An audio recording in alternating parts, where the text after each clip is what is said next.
Hey everyone, welcome back to Coffee with Craner. Today I have an exciting guest, a local developer that you may recognize. They have a lot of exciting projects going on in my hometown of Amherstburg and across Windsor, Essex, and I imagine other communities as well. But I have here today Peter Valente. Today we're going to be talking about how they're shaping communities with their builds, how he got started in development and real estate, and much more. So he is the president of Valente Development Corporation, and it all started at the young age of 18, which we'll have Peter share with us later on in the interview. He's a builder, developer, realtor, and really has a history of developing raw land throughout this area, working through government approvals, which I know can be challenging at some points. And also was the Entrepreneur of the Year in 2019 for the Windsor Essex Business Excellence Award. So very excited to have you on the podcast today. All right, I'm really excited to be here. Amazing. So tell us, Peter, how did this world all start for you? Believe it or not, well, first of all, I'm a son of a real estate broker. My father was a real estate broker in Windsor, Essex County, and owned Ramo Valente Real Estate 1990 Limited. So I grew up as a son of a real estate broker, not seeing my dad a lot during the early years. He's always out, because shaking hands, kissing babies. Well, yeah, and showing houses, and because a lot of times people worked, right? So at night he'd have to leave the house after dinner and go show people houses. Never really put the connection together. My mother was a teacher. She was a school teacher, and her big motive operandi was she wanted to make sure her kids got a post-secondary education. So I was told I had to go to university, and I could pick anyone I want. I ended up picking the University of Windsor. My dreams were more, as a young man, I wanted to be a professional athlete, so I always wanted to be a tennis, baseball. Okay, it was actually baseball back then, and the reason why I'm telling you is this: I was in the University of Windsor in the business program, and I was completing my second year, and I was trying out for a team. It was actually the Essex team, and I ended up hurting myself. I hurt my back, and I had to have a back surgery. And basically, after hurting my back, I had to withdraw from university because the recovery time was over 6 months. So basically, for 6 months after my surgery, I had to lay flat on my back, and I remember lying flat on my back in the basement in my parents' house, and looking over and seeing a bookshelf, and it was like, well, maybe I'll read a book. Like, I never read books back then. It was like, I'm not going to be a professional athlete anymore. To be honest with you, I was struggling in school. I didn't know what the heck I was doing there. In business, I go, these people are smarter than me. I'm not very good at this. Maybe I'm going to become an accountant if I finish this program. Really lost as a young man. And my parents had traveled to Atlantic City, and there was this well-known real estate developer that wanted to be on the New York Times bestsellers list, so he bought a bunch of books and was handing them out to anybody that stayed at his casino. That man is now the president of the United States again, and is Donald Trump, The Art of the Deal. So basically, I'm in my parents' basement lying flat on my back, and I pick up the book, and I'm reading through this book, and I'm just like, wow, this guy's building these massive skyscrapers in New York. He's dating models. He's doing this. He's doing that. His father was a builder. I go, my dad's in real estate. Close enough. Yeah. I remember I finished the book. I called my dad on the phone right after I finished the book. I go, I know what I want to do with my life now.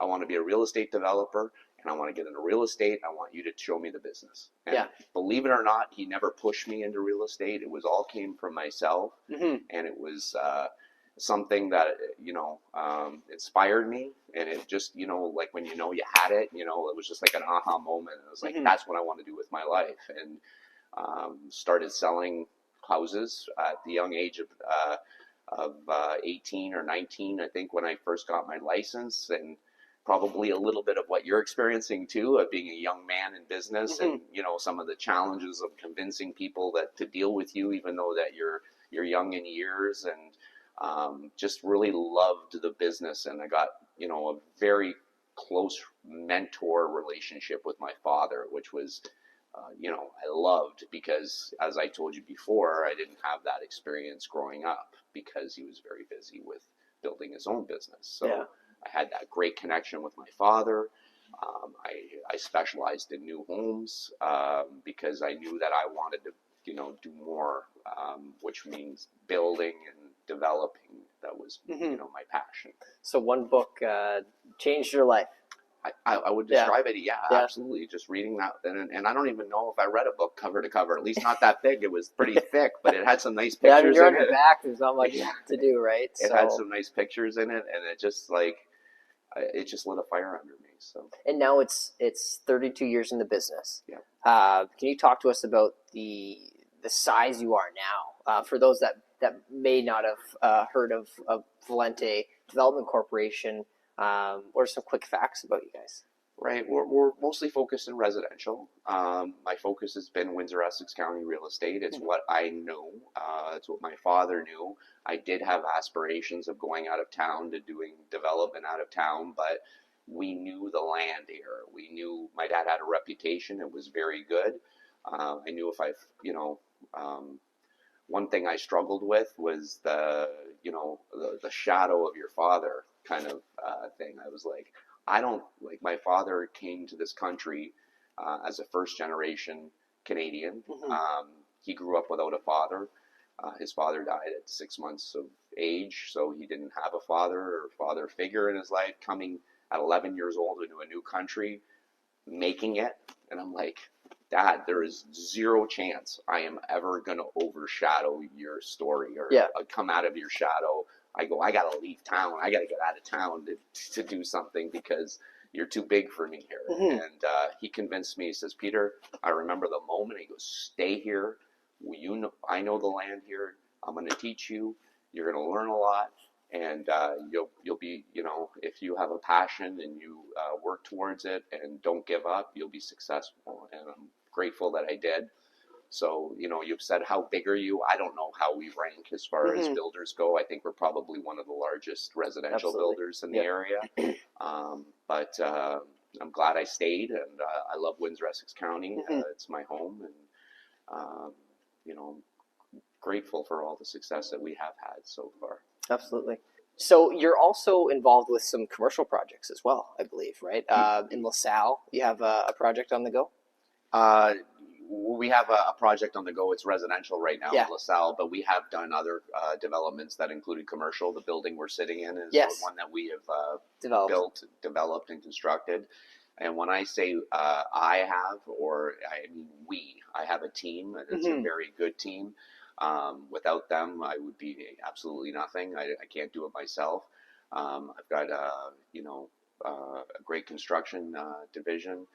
Me and my wife, actually, she's in real estate as well. Her name's Darcy, and we work very closely together. Without her and her support, I wouldn't be where I am today. We have a tremendous office staff that is, very, very good at what they do, and I'm very grateful for all of that. So when you first started, how did you start to find the right people? Obviously, it takes time to ramp up to the level that you're at. Yes. Can you take us back to what this corporation looked like, I believe it was 32 years ago? Right. So very, very small at that time. And what was it like? It was me. So it started with me. And then I think I hired my cousin. I think he was my first employee. Or actually, I don't even think he was an employee. I think we came up with an independent contractor arrangement, especially when I started first building homes. And, I really struggled to find people that would, because I didn't have a construction background, finding an employee that would trust that they would have enough working with me to continue to maintain a job. And I went through, we went through a lot of different employees that didn't work out here, didn't work out there. Irregardless, we still grew. We still grew as a company.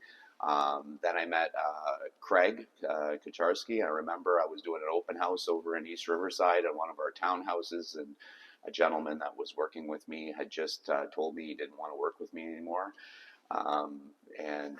So I was looking for a new a main site supervisor, and Craig came with a lot of experience that I didn't have he knows more about construction than I'll ever know. Mm-hmm. And when that happened, then we really started taking off because I had someone I could really trust, and with the site, and I knew that he knew how to get things done, and it took a lot of the pressure off of my shoulders. Mm-hmm.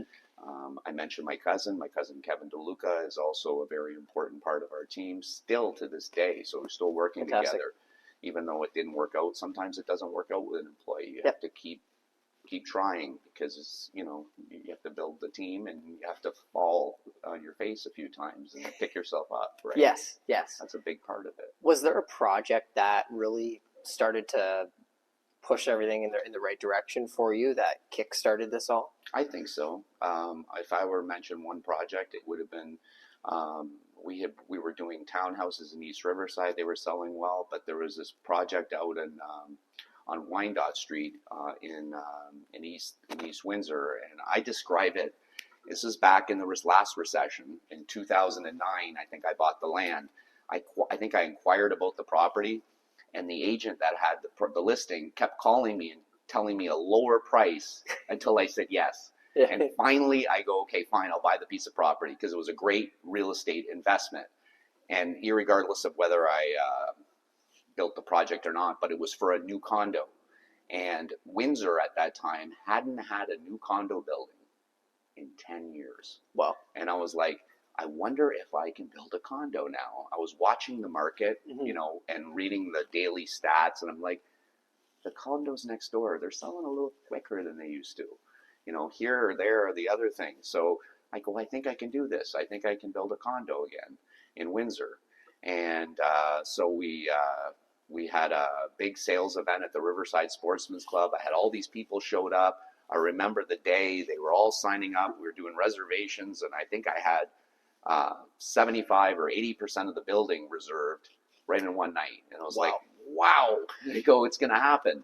The next thing that happened, Lyndon, all those people that put their reservations down, they gave me a $2,000 deposit. It was refundable.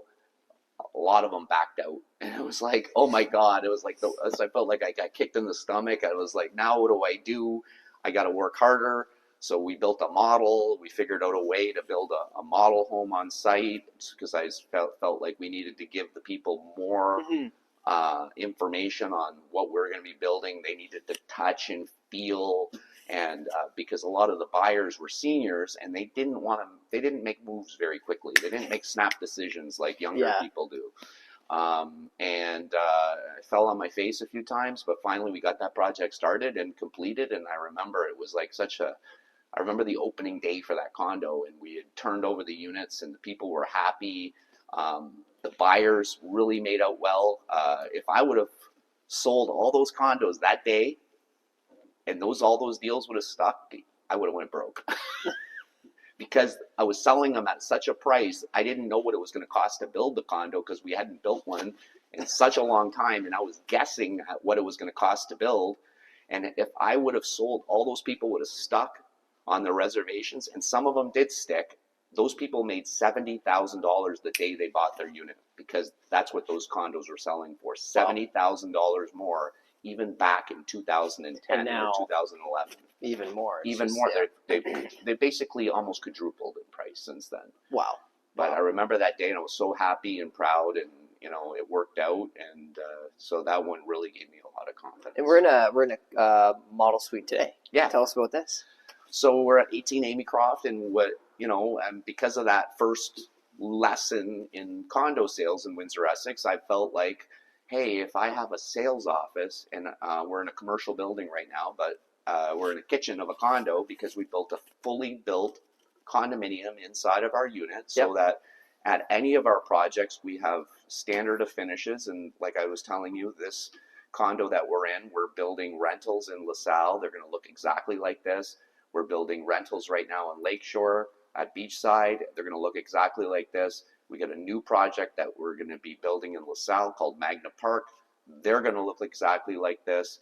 And we're hoping to sell some more condos out in Lakeshore at Beachside. I have 2 more sites here, so we're going to probably launch another condo project like this in the spring. So now the public can walk into our sales office, meet with one of our agents, and see exactly what you're going to get and what it's going to what it's going to feel like and what it's going to look like and what it's going to, be like. So it makes sales easier. Yes. And one of the things that I learned is do what you say you're going to do when you're telling people how you're going to do it. Mm-hmm. And I don't think anybody that's ever bought one of our condos can say Valente didn't deliver. We have delivered. Yes. We deliver what we say we're going to Exactly deliver. what.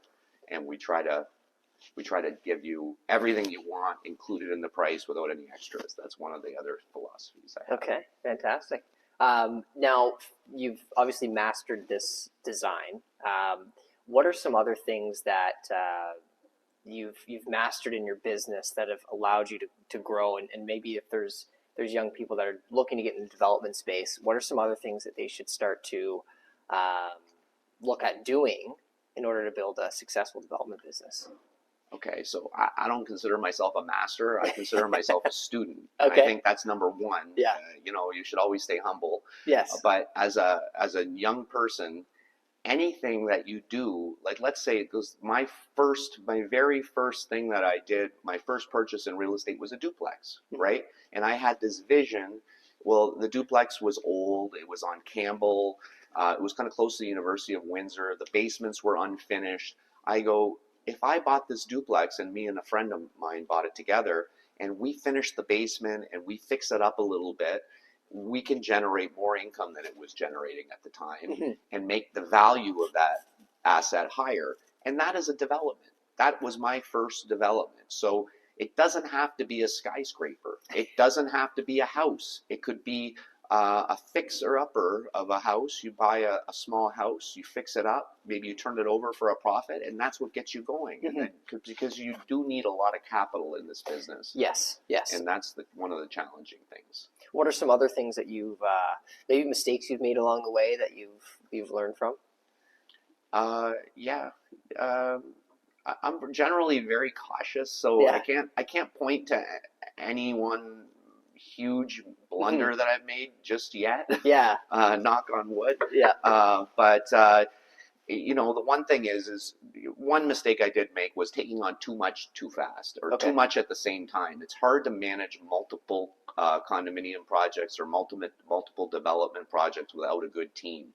And we were trying to build the team and build developments at the same time. And that is extremely challenging. It's better to be ready to tackle what you're going to, the project that you're going to tackle with your team before starting the project. Don't try to build a team and the projects at the same time. That would be one of my mistakes. Yeah, no, that's a great point. You definitely you're trying to do too many things at once. Build the buildings, build the team around you, and you need that strong foundation. For those that are also watching that want to learn more about you, what are some things you do outside of business?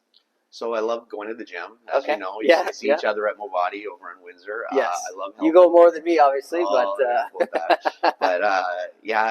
love playing tennis. That's one of my passions now. I've switched from baseball to tennis, and that game is one challenging game too. I used to think, it's a physical game, but it's a mental game, and it challenges you as much physically as it does mentally. I love spending time with my family. How important is having those other activities outside of business as an entrepreneur? I think you need to be well-rounded. I don't think you can be all one way. Like being all business all the time, you're not going to be much of an individual. And I don't think that I think there's more to life than working, more to life than money. There's more to life than all these things. But having a balance, I think, is important. And, I've been very blessed to have a balance in these things. Absolutely. And now just to go into your leadership style, I want to talk about that. Sure. How do you consider yourself as a leader with your team? How would you describe it? I'm learning. I continue to learn on how to be a leader. I try to lead through my actions, as much as my words. I try to have my actions match my words. You have to take care of people as a leader. You have to be able to, if someone's struggling, you have to be there and help them get over the humps. Hire, good people and you have to be able to trust them. You have to learn to let go at a certain point because, as a leader, you're only as good as your team, and if you don't let your team make decisions, you're not going to be a very good team. You know, because everybody's going to be looking to you all the time, and then you may as well not have anybody working for you at that point. But, absolutely. And if you're not delegating, you're going to crash and burn quite quickly. Right. Have you read the book? Heard of it? Actually, no. You only finished one book, but I finished one. It's called "Buy Back Your Time" by Dan Martell, and he talks about that as a young tech company wasn't able to scale because the guy was the IT consultant. He was head of HR. He's the CEO, and just took on way too much. Right? Yeah, I haven't read that book, but you've given me a lead on another book that I can read on a vacation or something like that. So hopefully don't hurt your back and have to. Right. I mean, that's what brings a book into your life. But and now I want to talk because there's a lot of Amherstburg listeners, obviously. Okay. Let's talk about the General Amherst project that you have on the go. Obviously, there's still more things to work through with the town, and I don't want to get into it too much, but that's a very exciting project you have right now. This is my favorite project so far of my whole life right now. You talked about the other one, the Catalyst, but right now this project has I'm in love with the way it's all gone. Honestly, when I bought the property, I don't even know what I was thinking. I wasn't thinking very much because normally what I do is try to make a good real estate investment, first. And with General Amherst, I think I was following my heart more than I was following my head. Not to say that, it was a bad decision, but a bad decision. I think it was a great decision following your heart. But I'm just excited with all the possibilities of that property. I love the location. I love the way that it has that dominant street frontage on Sandwich Street. I believe that it's a very integral part of Amherstburg. Big time.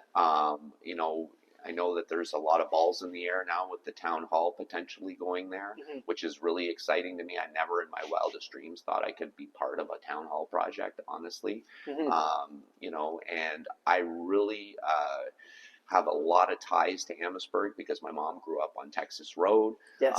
My uncle taught at that building. My grandfather was a custodian at that building. I just know that I have to do a good job there, and I'm so excited about that project. I really am passionate about it. It's going to completely change that area and bring, I think, a lot of life to Sandwich Street. Yes. Right, the business owners nearby and taxpayers, and it's just another place to live for people in the community. And there's obviously that. People appreciate the heritage, right? Absolutely. Which you're still keeping in some aspects. So I'm excited for what's to come. Yeah, absolutely. And it'll connect Sandwich Street with the downtown because it'll be a walkable. If you live at General Amherst or whatever the development's going to be called, we're still tossing names around. But if you live there, you can walk to the downtown. You can walk to the new Story Hotel. You can walk to Caffeine and Co. You can walk to Kings Navy Yard Park. You're right across the street from Fort Malden.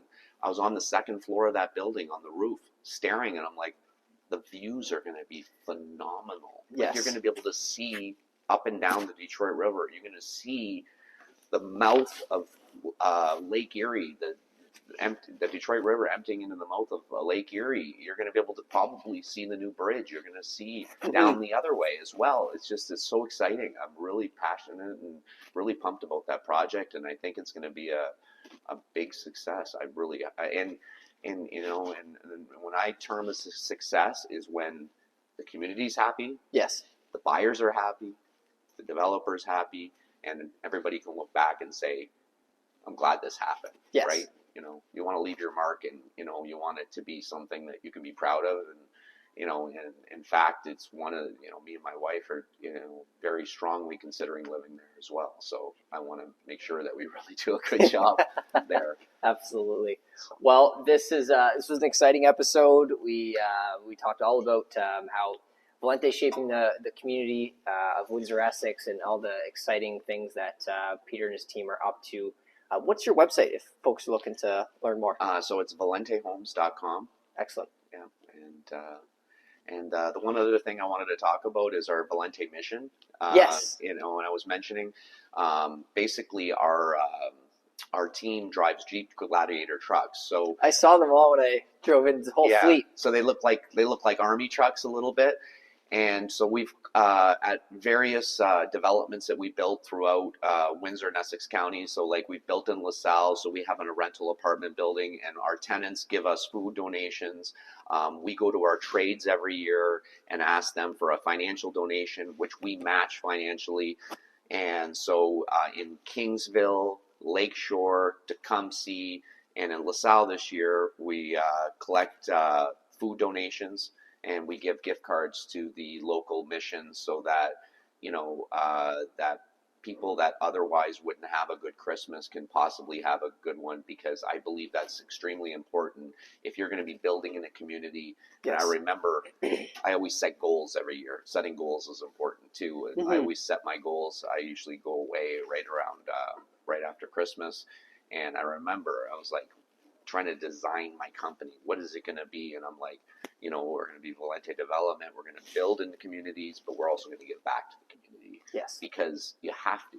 And I think that's important as a leader or as a business person, or if you're going to take from the community, you should also find a way to help the community back. And I'm grateful we're able to do that too. Excellent. I'm excited. When does everything get distributed? We're actually, I think, on the first one is going to be on Thursday. So we're going to be delivering to LaSalle, and we're, actually, there's toy donations as well. So they have the Sparky's food drive. My father-in-law is a firefighter, so that's one other one that we latched onto as well. So excellent. Well, it is important to give back, and especially developers are coming into the community, and they want to see your presence with neighbors and those that need the support. So very much appreciated. Thank you so much, Peter. I appreciate your time. It's a pleasure to be on your show. I'm so happy that I can finally do it. Yes, likewise. Visit coffeewithcrainer.com if you want to rewatch the episode. I hope you enjoyed it, and be sure to support Valente Development Corporation here.